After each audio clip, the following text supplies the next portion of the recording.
Thank you for this honor and congratulations to the other recipients. My dad was always our biggest supporter, so he really should be getting this award for getting to every race on time before the days of cell phones and GPS.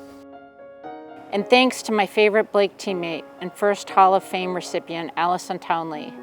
Allie and I represented Blake at the 1983 state track meet.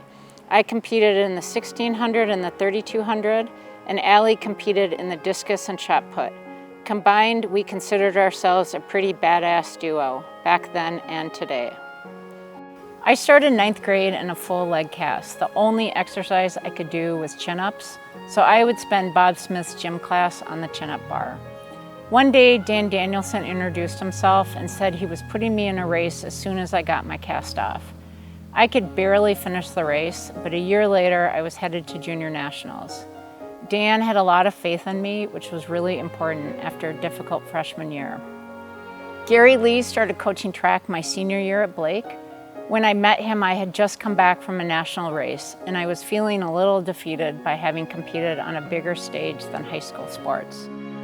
He said something like, "Well, one more high school season, so enjoy being a big fish again." As a parent and coach, I've thought about that idea a lot over the years, that life is a journey between being a big fish in a little pond to being a little fish in a big pond, and back again, so enjoy all the stages along the way. By senior year, I was top 5 in the state in 3 sports, but I hardly remember any of my specific races. My memories are all about hanging out with my team before and after the races. I went on to run at Brown University, and I learned at Blake that friends made through athletics are the closest friendships. So my best friends are still my high school and college teammates. I spent the last 25 years doing endurance races. The hardest one was a 3-day ski race across the rugged mountains of Greenland, camping on the ice cap at night. I think the warmest night was 25 below. But being a skier in high school teaches you that you are always tougher than you think you are, that the mantra about painful races, and this too will pass, is a good carryover in life.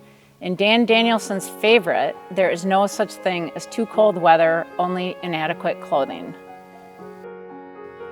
The best thing about continuing to be an athlete is being able to be active with our kids, Zoe and Cooper.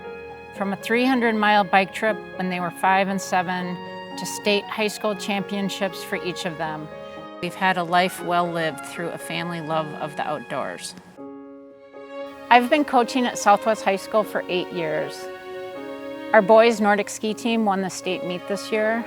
The best part about it was knowing that they will never forget how they came together as a team after a tough year of COVID.